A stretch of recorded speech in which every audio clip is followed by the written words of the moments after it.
안녕하세요, 와입니다. 최근 연예계 BJ 와이콘 이상민이 빚을 다 청산했다는 소식이 들려온 가운데 다양한 이유로 빚을 진 연예인들 소식이 재조명되고 있습니다. 이상민은 한 방송에서 드디어 모든 은행에서 통장을 만들 수 있게 됐다고 밝혀 많은 누리꾼들의 축하를 받았습니다. 이후에도 그는 성실히 빚을 갚아 나가고 있는 것으로 알려졌는데요. 그런데 이상민 말고도 억대의 빚이 있었던 사람이 많습니다. 심지어 이상민보다 더 큰 액수의 빚을 진 사람들도 있습니다. 1992년 SBS 공채 개그맨 1기로 데뷔한 윤종수는 2000년대 초반까지 어떤 방송에서나 쉽게 만날 수 있었던 인기 개그맨 중 하나였습니다. 그러나 투자 실패와 연대보증으로 인해 30억 원대의 빚더미에 올라앉게 되었습니다. 그는 고가의 집을 경매로 내놓는 등 빚을 갚기 위한 노력을 했지만 결국 2013년 11월 개그맨 최초로 파산 신청을 하게 됩니다. 방송일이 끊긴 뒤 윤정수는 관리비도 내지 못해 수도와 전기가 끊기는 상황에 놓이기도 했다고 밝혔습니다. 그 와중 갑작스러운 모친상까지 당하게 되면서 그의 삶은 쉽지 않은 방향으로 흘러가는 듯 했습니다. 방송 활동을 재개한 그는 다행히 빚을 모두 청산했다는 소식을 전했는데요. 태권도 국가대표 출신이자 영화배우로도 활동했던 이동준 역시 상당한 액수의 빚이 있었습니다. 그는 2004년 개봉한 영화 클레멘타인에 52억 원을 투자했습니다. 해당 영화에서 공동제작자 겸 극중 남자 주인공으로 열연했는데요. 함께 출연한 스티븐 시걸은 단 20분의 출연으로 100만 달러, 약 12억 원을 챙겼다고 전했습니다. 그러나 이동준이 해당 영화를 통해 받은 돈은 2억 원이 전부였습니다.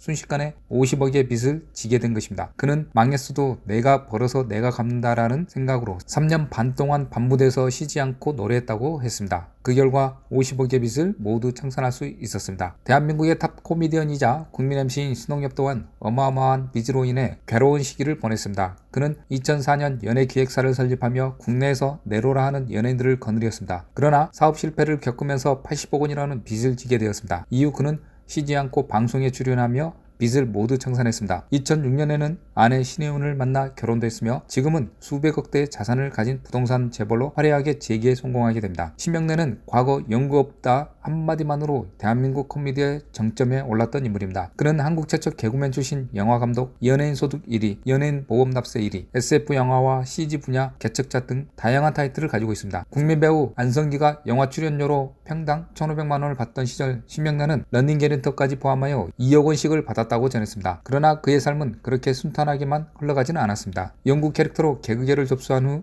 그는 본인의 본래 관심사였던 영화계로 자리를 옮겼습니다. 직접 제작한 영화 우레메, 영구와 땡칠이 등이 큰 성공을 거두며 영화 감독으로서의 입지를 단단히 굳혔습니다. 그러나 한국형 SF 영화로 화제를 모았던 영과리와 2007년 영화 D5까지 연달아 흥행에 실패하면서 그는 거액의 빚을 지게 되었습니다. 그 금액이 무려 170억 원이었습니다. 결국 법원에 파산 신청을 한 그는 빚 전액을 탕감받게 되었습니다. 시청해 주셔서 감사드리며 구독과 좋아요 부탁드립니다.